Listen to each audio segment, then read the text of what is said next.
Agora, Senhor, abre o nosso coração, que tal como os discípulos no caminho de Emaús, na exposição da Tua palavra, a Tua palavra venha fazer o nosso coração arder e nós possamos voltar a nossa atenção para ela e responder com resoluções, com determinações de obediência diante do que ela vai nos falar. É o que oramos em nome de Jesus. Amém. Muito bem, meus queridos, esse é o nosso momento de exposição da palavra de Deus. Sim, é um momento de pregação, mas mais do que isso, nesta igreja, é um momento onde nós temos caminhado já há 14 meses em um único livro. Começamos no começo da Bíblia, em Gênesis capítulo 1, e hoje estamos chegando ao capítulo número 40, na nossa mensagem número 55, 55ª mensagem no livro de Gênesis. Já passamos a história dos patriarcas e agora estamos focados em um dos seus filhos, filho de Jacó, José, já estando ele no Egito. E durante, meus irmãos, toda esta caminhada que o Senhor tem nos conduzido, nós temos aprendido este tema, esta grande lição que cobre todo o livro de Gênesis, que já está lá projetado. Eu quero convidar-nos a nós lermos a uma só voz. Vamos lá? Apesar da maldade do homem, o soberano Deus gracioso o conduz à promessa da redenção. Na nossa mensagem anterior, vimos a chegada de José ao Egito, sendo comprado como servo, como escravo, por Potifar, que era nada mais, nada menos que chefe da guarda de Faraó. Gente de pedigree, gente importante, gente de fama naquela sociedade. Lá, mesmo sendo jovem e estrangeiro, ele rapidamente cresceu, debaixo, é claro, da bênção de Deus, chegando a ser colocado por Potifar como administrador de tudo que ele tinha em casa e no campo, como diz o texto. O Senhor o estava testando nesse ponto através do sucesso, através de prosperidade daquilo que ele estava fazendo, para ver como seu coração se comportava. Mas não foi só isso que Deus fez. Logo, José vai ser testado de outra forma, vai ser testado pelas dificuldades. Dificuldades que começam com as investidas da própria mulher de Potifar. Uma situação digna de uma novela, né? Das piores possíveis. E ela começa essas investidas e, ao se ver rejeitada por José, como deveria ser, ela acusa o jovem falsamente, levando a ser preso por a iniciativa do seu marido, que acredita nela. Em tudo isso, irmãos, a fidelidade desse jovem estava sendo comprovada por Deus para que ele estivesse preparado futuramente para os propósitos que o Senhor tinha para ele. Ele estava passando na escola de Deus. E eu já vou falar um pouquinho mais sobre ela, que ela não é moleza, não. Ele estava passando pelo moinho de Deus para ser aquilo que Deus esperava que ele fosse. Bem, na mensagem de hoje, depois do intervalo que nós vimos, né, passamos semana passada ouvindo aqui o nosso irmão Tiago Barroso, hoje reencontramos José onde nós o deixamos, na prisão, para onde Potifar o tinha enviado. Ali, vimos no final do capítulo 39 que o Senhor novamente abençoara a José. E o carcereiro colocou José, um prisioneiro, responsável por toda a prisão, tendo total confiança naquele jovem ainda, que provavelmente estava nos seus 18 ou 18 e poucos anos. E hoje, irmãos, o Senhor atuará novamente de maneira soberana, colocando José exatamente diante das pessoas que ele precisava estar, tal como Deus havia feito, levando José precisamente para a casa de Potifar, no capítulo anterior. E através desse encontro que nós vamos ver hoje, debaixo da soberania de Deus, Deus vai dar seguimento aos seus propósitos soberanos. Você percebam que eu estou abusando da palavra soberano e soberania, porque é isso que você vê nesse texto. E através de conduzir a história, Deus está preparando que esses propósitos continuem a se desenrolar. Bem, para você compreender o que eu quero dizer melhor, nada mais indicado do que nós vimos para o nosso texto. Amém? Gênesis capítulo 30, quero convidar-nos a lermos a uma só voz, versículo 1 até o versículo 23, ok? Já está aberto a sua Bíblia ou acessada a sua Bíblia. Hoje tem as duas categorias, né? Ok. Vamos lá, irmãos, juntos. Algum tempo depois, estamos acordados, irmãos? Falei que nem o pastor Sila, né? O que eu falei? Falei 30? Vocês estão ligados, né? Já estava voltando para o 30? Mas o 30 foi há quase 3 meses atrás. Mas tá bom, vamos lá. 40, ato falho. Ponto, vamos lá? Algum tempo depois, o copeiro e o padeiro do rei do Egito fizeram uma ofensa ao seu senhor, o rei do Egito. O faraó irou-se com os 2 oficiais, o chefe dos copeiros e o chefe dos padeiros, e mandou prendê-los na casa do capitão da guarda, na prisão em que José estava. O capitão da guarda os deixou aos cuidados de José, que os servia. Depois de certo tempo, o copeiro e o padeiro do rei do Egito, que estavam na prisão, sonharam. Cada um teve um sonho, ambos na mesma noite, e cada sonho tinha sua própria interpretação. Quando José foi vê-los na manhã seguinte, notou que estavam abatidos. Por isso, perguntou aos oficiais do faraó, que também estavam presos na casa do seu senhor: por que hoje vocês estão com o semblante triste? Eles responderam: tivemos sonhos, mas não há quem os interprete. Disse-lhe José: não são de Deus as interpretações? Contem-me os sonhos. Então o chefe dos copeiros contou o seu sonho a José. Em meu sonho, vi diante de mim uma videira, com 3 ramos. Ela brotou, floresceu e deu uvas que amadureciam em cachos. A taça do faraó estava em minha mão. Peguei as uvas e as espremi na taça do faraó e a entreguei em sua mão. Disse-lhe José: esta é a interpretação. Os 3 ramos são 3 dias. Dentro de 3 dias, o faraó vai exaltá-lo e restaurá-lo à sua posição. E você servirá a taça na mão dele, como costumava fazer quando era seu copeiro.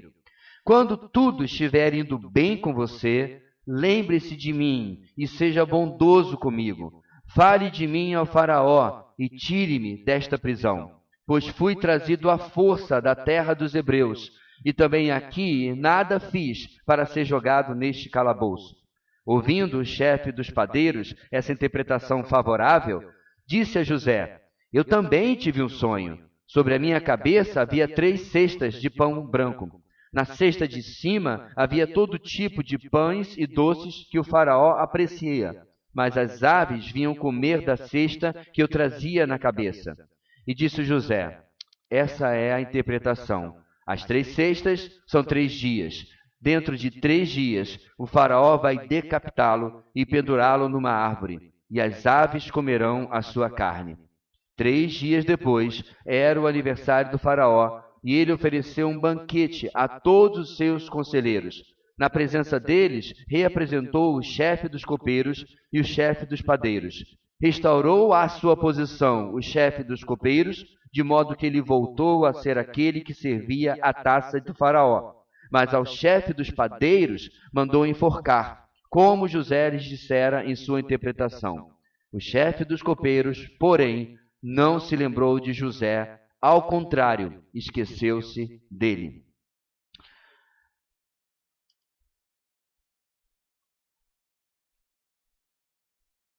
É interessante, meus irmãos, só um minutinho, porque meu texto aqui bagunçou tudo, caiu e mudou. Novamente, irmãos, os sonhos surgem em nossa narrativa. E na história de José, claro.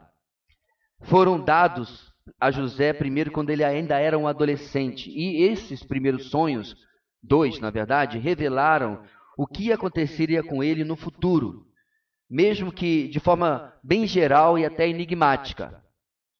Contar esses sonhos, como José fez, foi parte do problema que colocou José e seus irmãos em rota de colisão. Você lembra disso?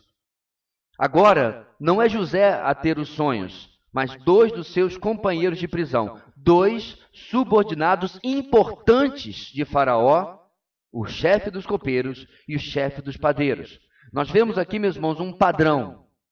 Potifar, o chefe dos copeiros, o chefe dos padeiros. Deus sempre colocava José diante de pessoas-chave, diante de pessoas importantes na corte de Faraó. Vale lembrar que José está preso porque seu senhor Potifar acreditou na falsa acusação da sua mulher e não levou em conta tudo o que José tinha provado a ele no seu serviço. Toda a sua competência e excelente serviço foram completamente desprezados. Mas suponha por um instante que não tivesse sido desprezado. Que Potifar não tivesse acreditado em sua mulher ou nada daquilo tivesse acontecido. Nós podemos supor, meus irmãos, que se não tivesse sido enviado para a prisão, José iria continuar debaixo da bênção de Deus, porque o texto diz repetidas vezes que o Senhor estava com José. Ele continuaria abençoado por Deus e, eventualmente, chegaria aonde ele logo chegará de qualquer forma em nossa história, ou seja, diante de Faraó e logo ao lado de Faraó. Então, por que este atalho, que não é atalho? Por que Deus apenas não protegeu José de tudo que aconteceu no capítulo anterior? Por que quando esta mulher tentou alguma coisa contra José, ela não foi impedida, de repente ficou torta, teve uma indigestão, ou sei lá o quê, ou o marido dela resolveu dar-lhe uma viagem de férias para a Grécia, e ela poder passear, gastar o dinheiro de Potifar? Por que Deus deixou tudo isso acontecer? Na economia de Deus, irmãos, ou seja, Deus sempre faz alguma coisa com um propósito. O alvo dele é José. O alvo dele é trabalhar na vida de José.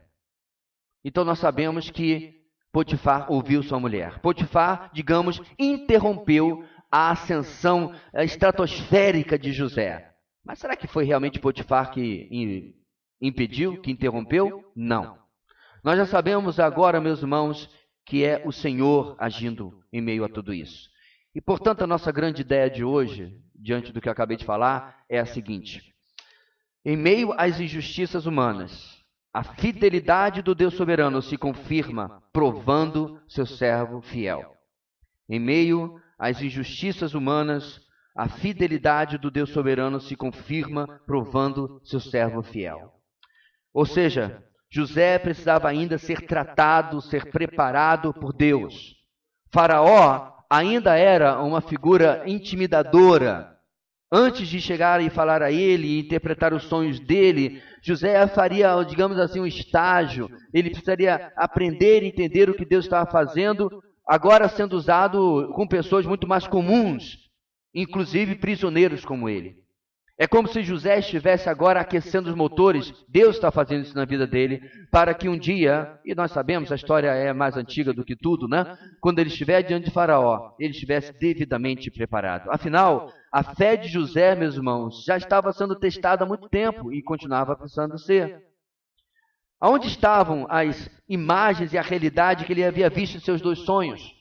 Todos aqueles anos atrás e ainda não havia se cumprido? Ele não estava ainda, ou já, melhor dizendo, numa posição de destaque, como seus sonhos lhe diziam? O tempo não era agora. Agora, José está recebendo de Deus o significado dos sonhos dos seus companheiros de prisão. Agora, ele precisava crer que tudo isto estava sob a fidelidade do Deus soberano a quem ele servia. José estava sendo tratado por Deus para que ele pudesse ser usado de forma adequada. No começo do nosso texto, meus irmãos, o cenário é a prisão, administrada por Potifar, o capitão da guarda, e os personagens apresentados são homens que precisavam ser da confiança do rei.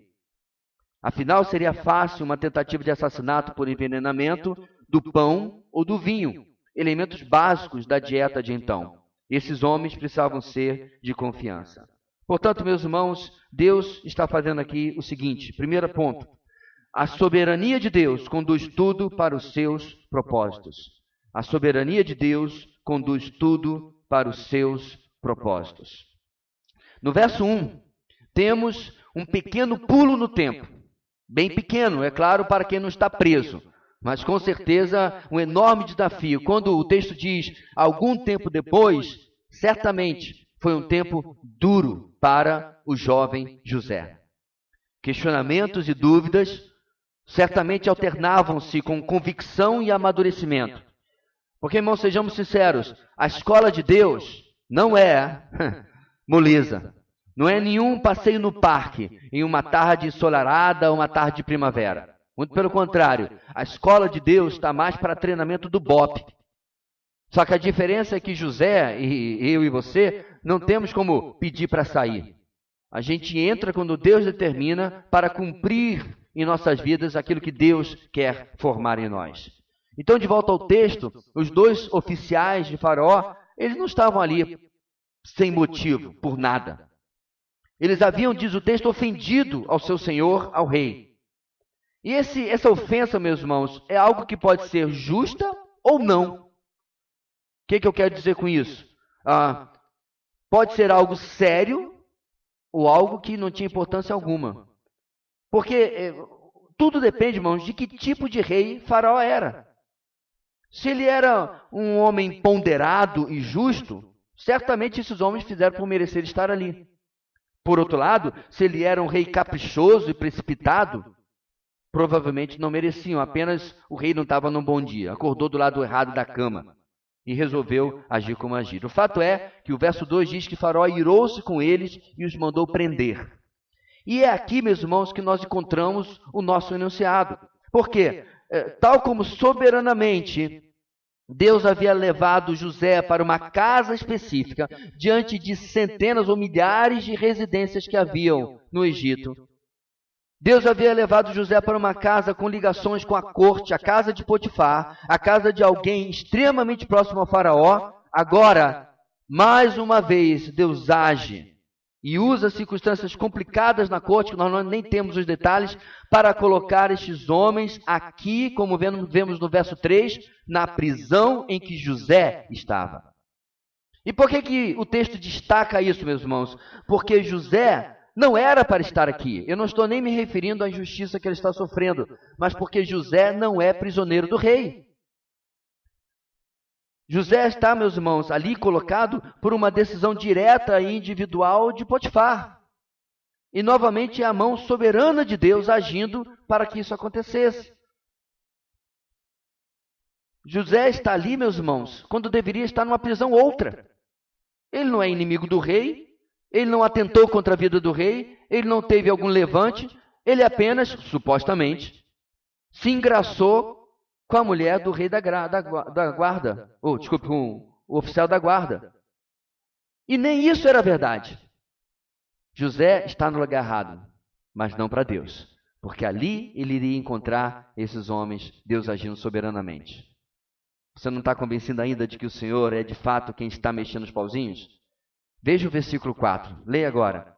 Potifar coloca os oficiais, o padeiro e o copeiro, aos cuidados exatamente de José. Tudo acontecendo, meus irmãos, para que Deus estivesse com esses homens juntos e aí pudesse desenrolar a história que Ele mesmo está escrevendo. O nosso primeiro ponto vem mais uma vez fortalecer o que nós temos aprendido em tantos meios na nossa igreja sobre a soberania de Deus. Queridos, a soberania de Deus é o sinônimo de que tudo que nos ocorrerá será o melhor para nós, mesmo que pareça ser o pior na nossa opinião. Significa também total segurança em um mundo onde não há sorte nem coincidências. O acaso não vai lhe proteger. Nesse mundo, de fato, irmãos, há apenas propósito e governo divino. Perceba, eu vou antecipar um pouco, meus irmãos, que tudo isso que nós vimos no nosso texto se desenrola 3 dias antes do aniversário de Faraó. Até nisto, Deus está colocando o seu dedo e conduzindo a história.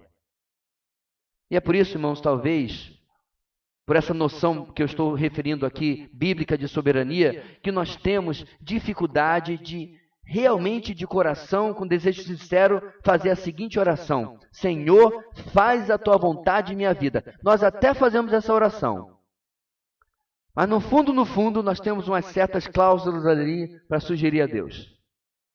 Nós temos umas nos detalhes. Senhor, faz a tua vontade na minha vida, mas desde que... Senhor, eu quero casar, mas ele tem que ser assim, assado, ela tem que ser assim, assado. Senhor, eu quero ser missionário, mas eu quero ser missionário nas Europa. E a gente coloca essas cláusulas onde a gente quer servir a Deus, quer que Ele faça a sua vontade, mas nem tanto. Não vamos exagerar. Por quê, meus irmãos? Porque quando Deus move a sua mão soberana, Ele não pergunta a mim e a sua opinião.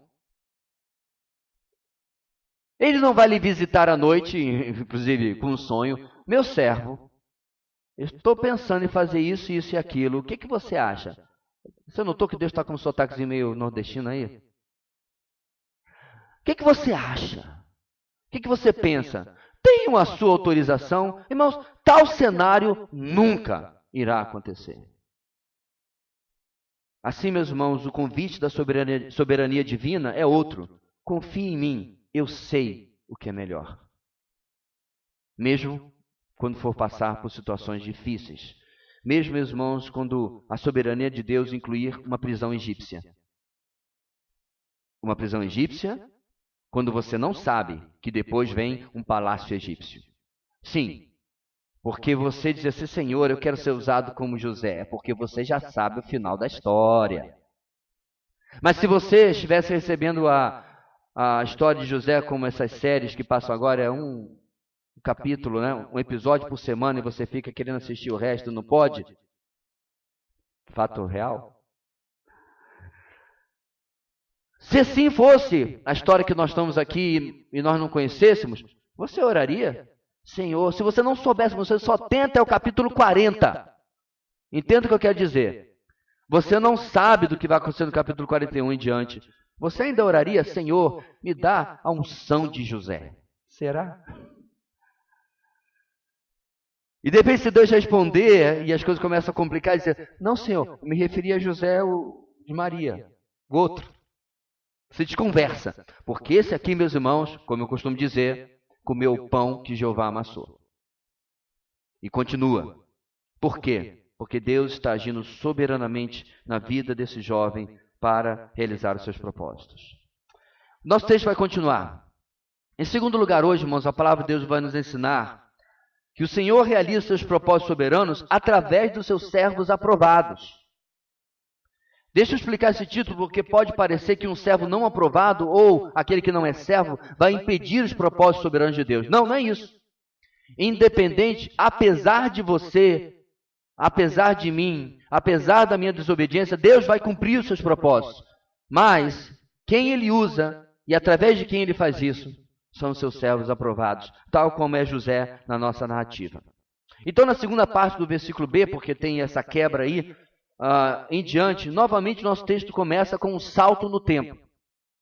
Estando aos cuidados de José, o padeiro e o copeiro, certamente se tornaram próximos dele, certamente começaram inclusive a ver em José e reconhecer nele o que Potifar e o carcereiro já haviam percebido, esse jovem é diferenciado. Com certeza passaram a admirar José também com o tempo. Então, irmãos, depois de certo tempo, no verso 5, chegam os sonhos desses dois homens. Cada um o seu na mesma noite, com significados distintos. Os sonhos eram claros o suficiente para intrigar aqueles homens, mas não eram claros o suficiente para que eles pudessem entendê-los. Eles perceberam que não era um mero sonho, porque eles tinham comido uma coisa que era muito pesada, né? Comeram uma feijoada e acabaram tendo um pesadelo, não é esse tipo de sonho. Eles perceberam, meus irmãos, porque compartilhando e contando um ao outro depois que acordaram, eles viram as semelhanças. Nós acabamos de ler, lembra? 3 ramos, 3 cestos. Um alimento relacionado à profissão de um alimento relacionado à profissão do outro. Tem uma coisinha aí. Mas como eles não conseguiram entender, meus irmãos, no verso 6, José nota o abatimento deles. Porque é um mistério para eles. Há uma mensagem aqui, mas eles não sabem. E a mentalidade, meus irmãos, da época era extremamente supersticiosa. E eu creio que essa é a razão, pelo menos parcialmente, porque Deus, em todo esse processo na história de José, escolheu sonhos. Não tanto os primeiros sonhos de José, mas porque depois ele estaria em uma cultura extremamente supersticiosa.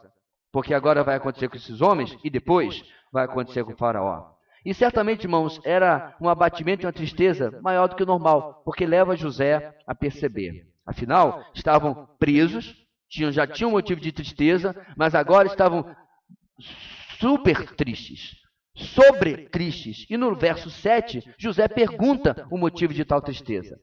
E aqui, meus irmãos, eu queria dar uma pausa na nossa exposição de acompanhar José para fazer uma aplicação muito específica dessa atitude de José. A atitude de José, irmãos, revela alguém que não é insensível, que não é distante dos problemas das pessoas ao seu redor.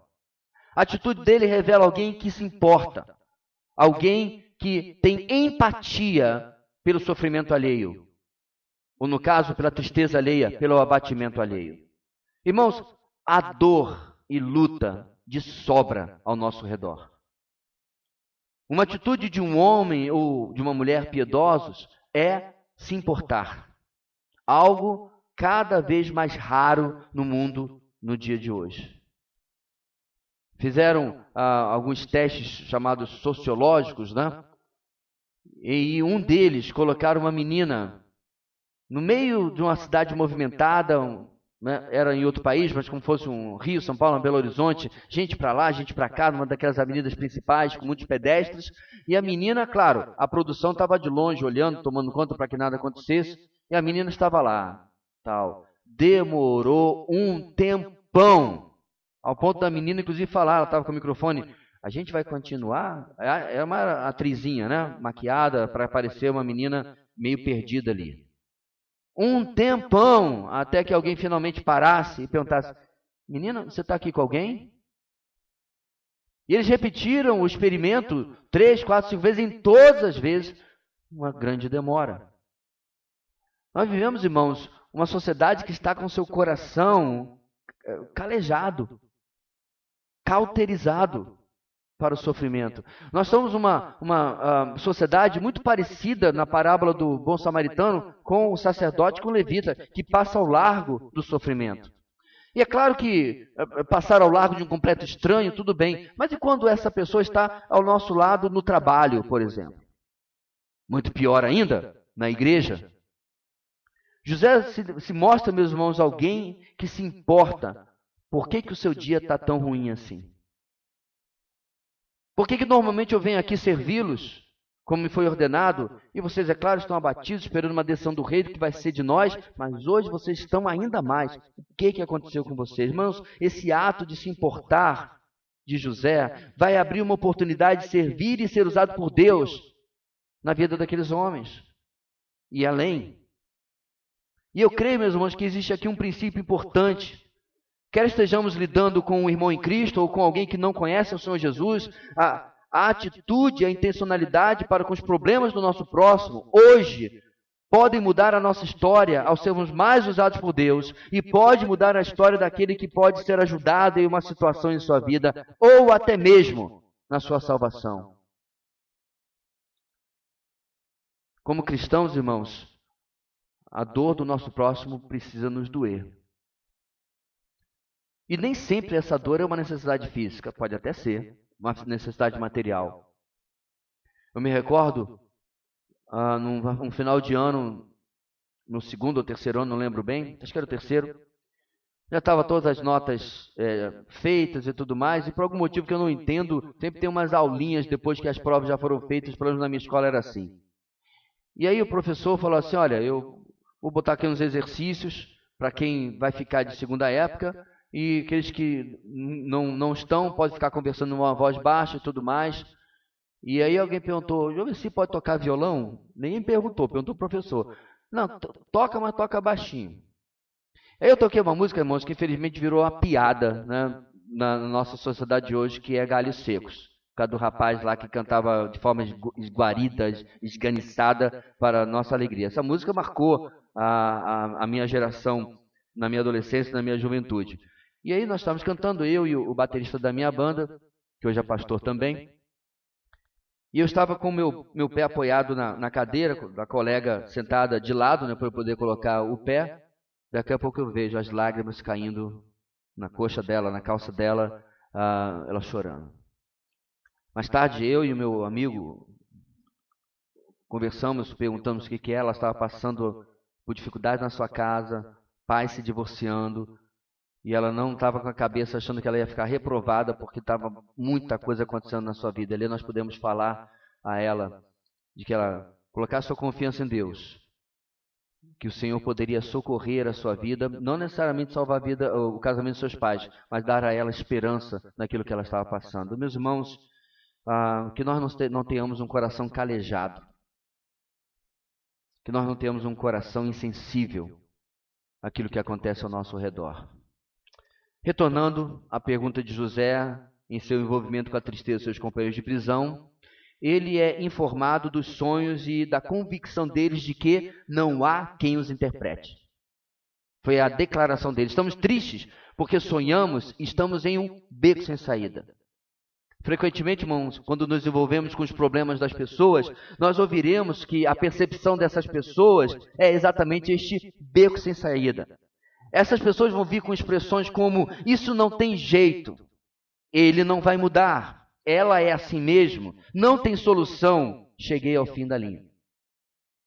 A reação de José, irmãos, a este complexo de beco sem saída, precisa ser imitada por nós.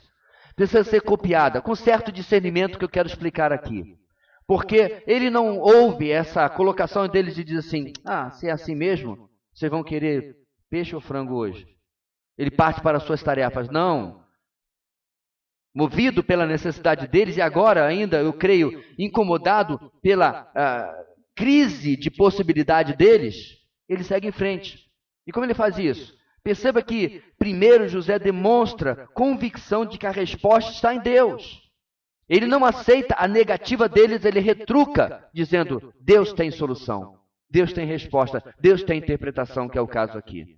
Segundo, José permanece naquilo que ele pode afirmar como verdade, não naquilo que as pessoas, porventura, gostariam de ouvir. A interpretação dele é legítima, é genuína, é verdadeira, é bíblica, vamos chamar assim. Não é para agradar aqueles que estão ouvindo. E este é um grande problema, meus irmãos, no pseudo-aconselhamento cristão que anda por aí, onde os problemas das pessoas e seus egos são amaciados, quando na verdade eles precisam ser confrontados em amor, em consolação, em doçura, mas com a verdade. Afinal, o texto continua sendo: e conhecerão a verdade, e a verdade libertará. O texto não foi reinterpretado para: e conhecerão a sua verdade. Porque na verdade, irmãos, é muita verdade nessa palavra. A minha verdade aprisiona, porque ela não tem elo com aquilo que Deus realmente deseja fazer. Então, José, com essa sua atitude, precisa ser imitado por nós com esse discernimento. Vamos lá, no verso 8, temos, como eu disse, esta convicção de José. De Deus, no caso dele, vêm as interpretações. Os companheiros dele devem ter ficado, no mínimo, surpresos com a palavra de José e com a sua convicção. E eu creio, irmãos, que é exatamente assim que nós precisamos impactar este mundo, abordar as pessoas que, porventura, o Senhor coloque em nosso caminho com convicção do poder do Evangelho de Cristo e o poder da sua palavra. Igrejas e pastores têm tentado agradar as pessoas com métodos e malabarismos. Por quê? Infelizmente, eu creio, meus irmãos, estamos em uma crise de confiança no poder do Evangelho, que é o poder de Deus para a salvação de todo aquele que crê. O Evangelho é suficiente. Na nossa pregação, a gente não precisa de frases feitas: Deus te ama e tem um plano maravilhoso em sua vida. Frase que, inclusive, não existe na Bíblia. Nós não precisamos implorar as pessoas para entregar a sua vida a Jesus. Nós temos que pregar o Evangelho genuíno de amor de Deus, sim, mas que exorta as pessoas ao arrependimento e à fé no sacrifício de Cristo. Precisamos, irmãos, voltar a falar da palavra na nossa vida civil. Quando nós estamos nestas quatro paredes, ou em nosso grupo de vida, a Bíblia para cá, a Bíblia para lá e tal. E da sua vida civil?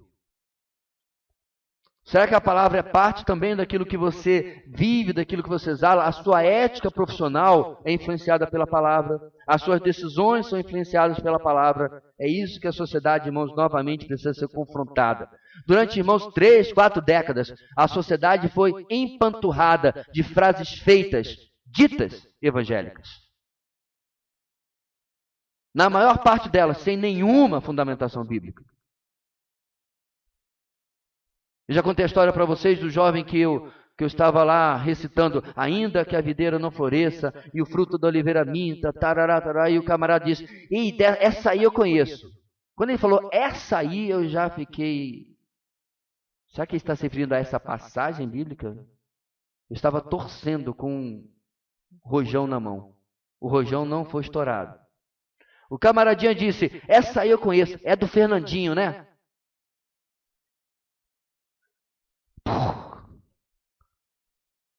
Uma geração que sabe, ou sabia pelo menos, que até isso está caindo em desuso, da última novidade gospel, mas não conhece a palavra. Irmãos, nós sabemos disso.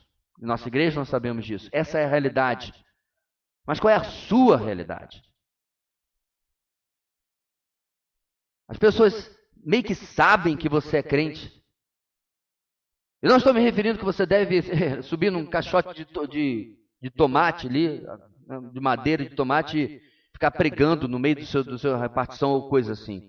Mas que a palavra, irmão, seja presente nas suas decisões, nos seus conselhos, naquilo que você fala. O mundo não precisa de mais bons conselhos de coaching, de psicologia, de sociologia, de filosofia espalhados por aí. O mundo precisa do evangelho. O mundo precisa da palavra. E José é um exemplo disso aqui. Bem, nos versos 9 a 11, desculpe, o chefe dos copeiros toma a iniciativa diante daquilo que José, de maneira tão firme, havia respondido, né? Deus tem a interpretação e ele conta o seu sonho. Resumindo, uma videira com 3 ramos brotou, floresceu e deu uvas em cachos. Ele tomava a taça de Faraó em suas mãos, espremia as uvas e devolvia para Faraó tomar. Fim, simples. Então, de forma também extremamente simples, como se fosse nada, coisa mais fácil do mundo, José, do verso 12 a 13, interpreta os sonhos dele. E eu vou ler o texto, que é mais fácil. Os 3 ramos são 3 dias. Dentro de 3 dias, o faraó vai exaltá-lo e restaurá-lo à sua posição. E você servirá a taça na mão dele, como costumava fazer quando era seu copeiro. Maravilha! Porque, irmãos, esse homem aqui deve ter dado pulinhos de alegria, festejado, ficado contente. O seu abatimento e a tristeza foram por água abaixo, ou por água acima. Porque, meus irmãos, isso casou com tudo que esse homem desejava ouvir. Eu creio que Deus está mostrando também a sua justiça. Esse homem está ali e não deveria estar. Certamente houve uma confusão na investigação, ou sei lá como todo o processo aconteceu, e ele não deveria estar aqui. Sendo injustiçado, ele, quando ouve que ele vai ser restituído, com certeza, foi um momento de grande alegria. Bem, aproveitando a interpretação do sonho e o iminente restabelecimento do copeiro, a corte e a sua posição ao lado do faraó, José enxerga uma oportunidade. Nos versos 14 e 15, ele, pela primeira vez em anos, tenta fazer alguma defesa em seu favor. Ele não fez isso, irmãos, lembra? Quando Potifar o acusou e o mandou prender. Mas agora ele faz. Ele explica que ele foi levado ali à força. Ele explica que ele foi aprisionado injustamente. E ele pede, não esqueça de mim. Quando você for restituído, eis aqui, irmãos, a convicção de José. Eu não estou lhe falando palavras que talvez aconteçam. Eu estou lhe falando de fato que vai acontecer. Inclusive, ele deu prazo em 3 dias. Lembra de mim? 24, 48, em 72 horas. Você vai estar numa posição de me ajudar. Em 72 horas, a sua sorte vai virar. Lembra de mim. Interceda por mim. Conte ao faraó o que aconteceu. Antes, ainda falta um sonho. Motivado pela interpretação positiva maravilhosa que o chefe dos copeiros havia recebido, agora, nos versos 16 e 17, o chefe dos padeiros conta o seu sonho. Em resumo, agora eram 3 cestas de pão branco sobre a sua cabeça, com todos os tipos de pães e doces que o faraó apreciava na cesta de cima. E aí vinham as aves e comiam da última cesta os pães e os doces que o faraó gostava. Irmãos, nós não sabemos os detalhes de como esses homens chegaram aqui. Não sabemos se eles xingaram a mãe do faraó, se eles roubaram algum dinheiro, se foram suspeitos de estar conspirando contra a vida dele. Nós não temos os detalhes, mas nós podemos deduzir que o copeiro é restituído porque se verificou a sua inocência, como eu acabei de falar. E podemos também deduzir que nos detalhes dos sonhos do padeiro, isto é, a comida que o faraó apreciava e ela sendo comida por outros, no caso as aves, eram também os detalhes do que havia acontecido entre esses dois, entre o padeiro e o faraó. O fato é, meus irmãos, que nos versos 18 e 19, as 3 cestas também eram 3 dias, na interpretação de José. Porém, ao final delas, o padeiro seria decapitado, pendurado em uma árvore, provavelmente para servir de exemplo a outros que não fizessem o que ele havia feito. E a sua carne seria comido pelas árvores. Irmãos, se esse camarada estava triste e abatido, ele entrou em pré-depressão. E o pior, porque quando ele ouviu o que foi falado pelo copeiro, ele falou assim, agora é minha vez, agora é minha vez. Interpreta para mim.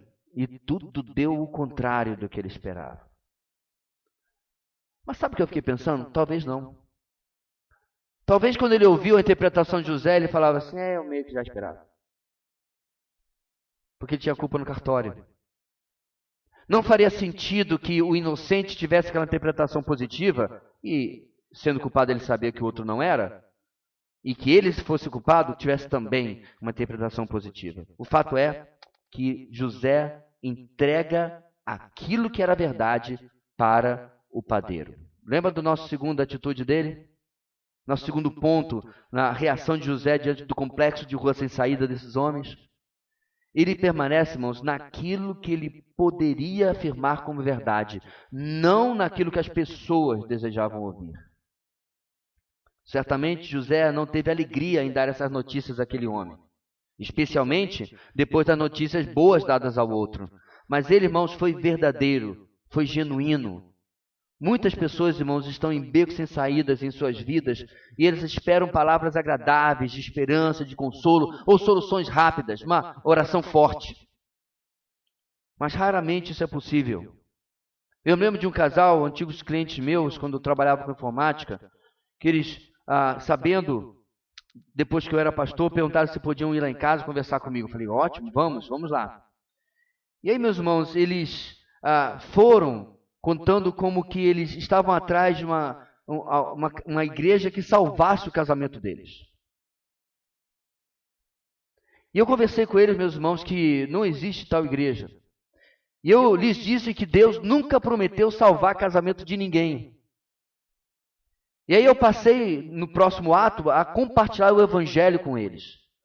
E aí eu disse, olha, se você comprometer a sua vida verdadeiramente com Cristo, e você comprometer a sua vida verdadeiramente com Cristo, aí eu posso lhes afirmar que há uma esperança de restauração das suas vidas, do seu casamento e da sua família. Talvez. Porque eu já vi cada crente cabeça dura que nunca afirmaria que isso seria 100% seguro. Mas uma coisa eu disse para eles. Eu disse, talvez seu casamento possa ser restaurado. Mas uma coisa eu posso afirmar, vocês terão a vida eterna. Engraçado, irmãos, eles não queriam a vida eterna.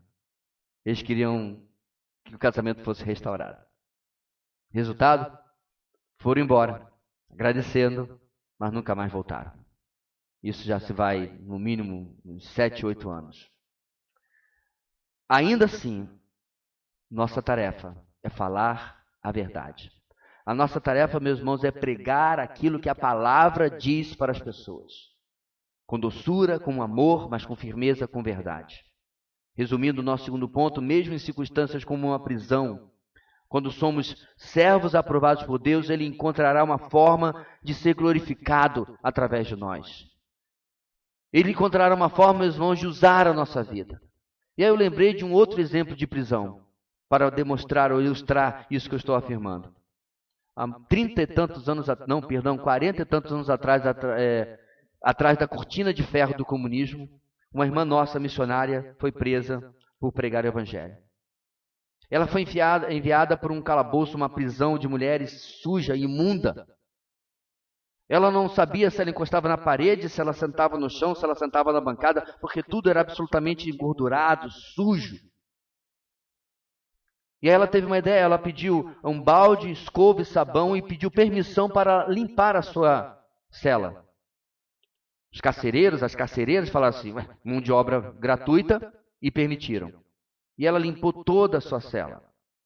Pegava água, pegava o sabão, jogava fora e limpou tudo. Paredes, chão, bancada, tudo.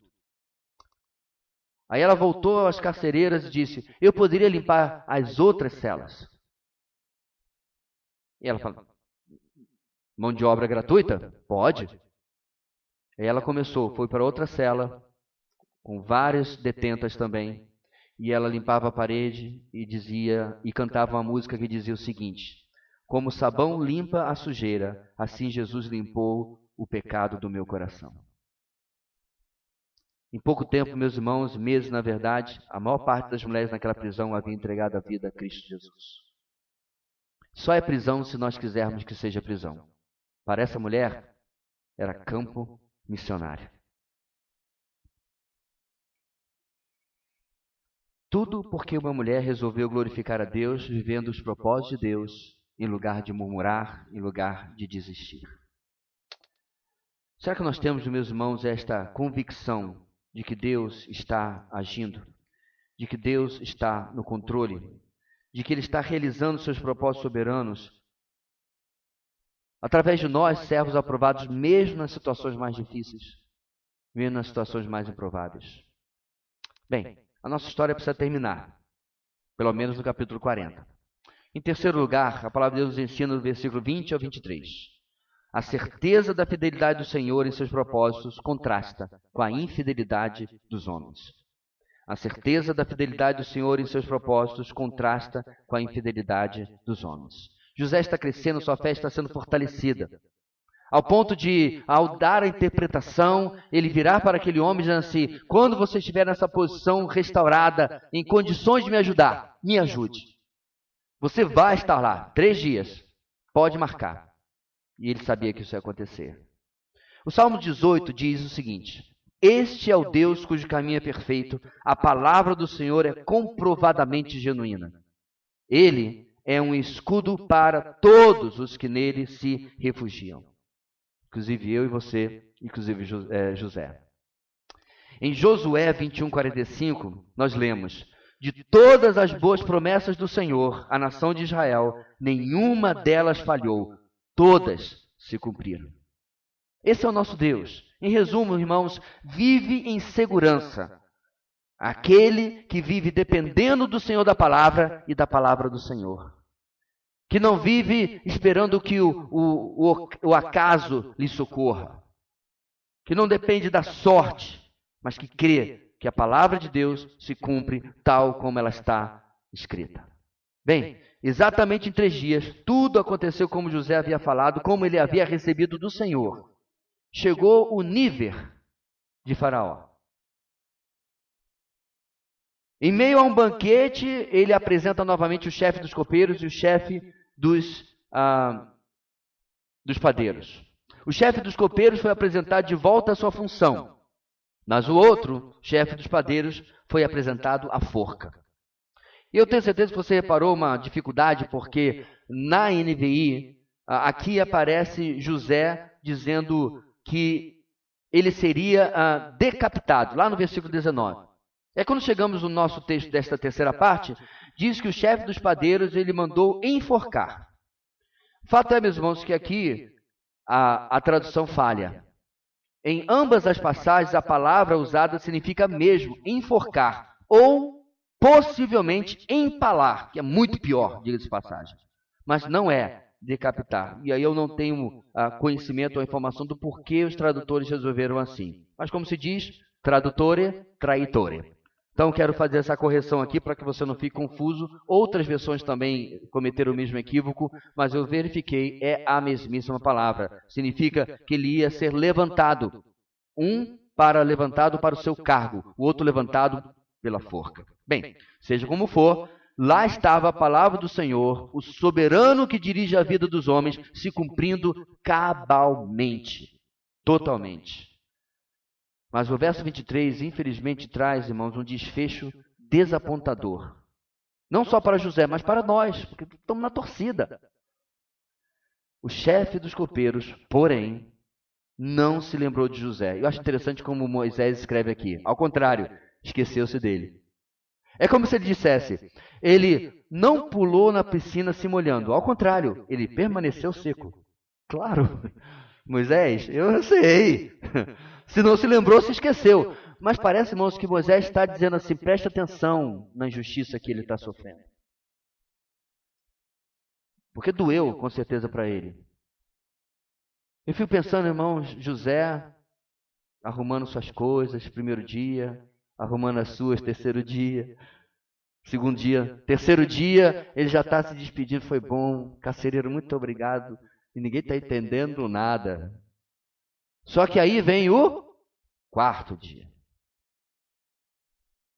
quinto, o sexto, o sétimo, e os anos se passam. Nessa altura ele já desfez as malas novamente. Ponto, meus irmãos, é que havia uma convicção de fé, mas José ainda não sabia que o tempo de Deus não havia chegado. Os homens podem nos decepcionar, podem falhar, mas nunca isso acontecerá com o Senhor. Ele foi esquecido na prisão por muitos anos ainda, mas, como comenta o irmão Alan Ross, que é um comentarista que eu tenho lido muito, ele escreveu o seguinte: no entanto, o fato significativo para José era que ele estava interpretando corretamente os sonhos. Ele não interpretou mal as revelações de Deus para ele por meio de sonhos. Ele pode não ter entendido sua prisão, mas foi encorajado em sua fé. O copeiro se esqueceu dele, mas Deus não. Nesta esperança, José tinha uma fé persistente. Sua fé não foi destruída por suas circunstâncias. Eu vou repetir. Sua fé não foi destruída por suas circunstâncias. Estava vivendo em um ambiente de injustiça. Estava vivendo em um ambiente de infidelidade. Mas José confiava na justiça e na fidelidade do Deus que estava cumprindo a sua vontade em sua vida. Meus irmãos, talvez eu e você não tenhamos ainda experimentado, ou talvez nem nunca experimentaremos injustiças humanas desse nível aqui. Mas mesmo em meio a qualquer coisa que possa ser feita contra mim ou contra você, mesmo a qualquer coisa que você entenda que não deveria ser dessa maneira, a fidelidade do Senhor soberano se confirma, provando a sua vida, moldando a sua vida para que você possa ser cada vez mais usado. Mas aí vem o pulo do gato. Você quer? Você realmente deseja? Você conseguiria fazer nesta noite a oração que eu mencionei mais cedo? Senhor, faz a tua vontade em minha vida. Porque talvez, meus irmãos, seja algo completamente diferente. Um dos meus amigos do seminário, desde a adolescência, era o nerd da química. Comprava um kitzinho de química, o pai dele comprava, ele gostava dessas coisas, e ele, de fato, cresceu para se formar e formou-se engenheiro químico e trabalhava naquela região ali de Cubatão, onde há muitas indústrias químicas, e ele ganhava muito bem. Até que ele foi em um culto missionário. E Deus lhe falou claramente que queria que ele deixasse o seu ótimo emprego e fosse para o seminário, como ele foi, e onde nós nos conhecemos. E quando ele contou essa história, meus irmãos, ele contou, esse é o resumo do resumo do resumo do resumo. Um dia eu conto a versão mais longa. E a versão mais longa, meus irmãos, era de uma enorme luta. Por quê? Senhor, faz a tua vontade em minha vida, não é uma oração barata. É uma oração, meus irmãos, que pode nos custar ídolos. Coisas queridas, pessoas queridas. Mas eu garanto aos irmãos, por causa do testemunho da palavra, não há lugar melhor. Não há lugar melhor, meus irmãos, do que vivermos e cumprirmos aquilo que Deus tem para nós. Mesmo que no momento pareça uma prisão egípcia. No futuro, Deus vai fazer aquilo que Ele deseja e com certeza será para a sua glória e sempre para o nosso bem. Deus querido, ajuda-nos a olhar para essa narrativa milenar e perceber como é difícil moldar-nos à tua vontade, ao teu querer, aquilo que tu queres. A nossa vontade é forte demais. O nosso querer é rebelde demais. O nosso eu, o nosso ego lutam contra o Senhor o tempo todo. Mas nós pedimos, ó Deus, em nome de Jesus, subjuga a nossa vontade. Que nós possamos, Senhor, ter a cada dia o nosso Getsêmane. E orar ao Senhor que seja feita a tua vontade e não a nossa. Mas orar de verdade, como teu filho orou, de coração, comprometidos, dispostos a perder o que for, para que o Senhor seja glorificado. A ter a mudança que for, para que a nossa vida seja instrumento nas tuas mãos. Nossa oração essa noite não é fácil, Deus. É uma oração falada entre dentes. É uma oração quase sussurrada, porque não há forças para ela sair de verdade. Mas é uma oração que vem com pedido de misericórdia. Que tu olhes com um olhar de misericórdia para nós e nos ajude, nos capacite, nos mude, nos molde, para que possamos cumprir aquilo que tu tens para nós. Faz isso hoje, faz isso esta semana nas nossas vidas. Em nome de Jesus nós oramos. Amém e amém.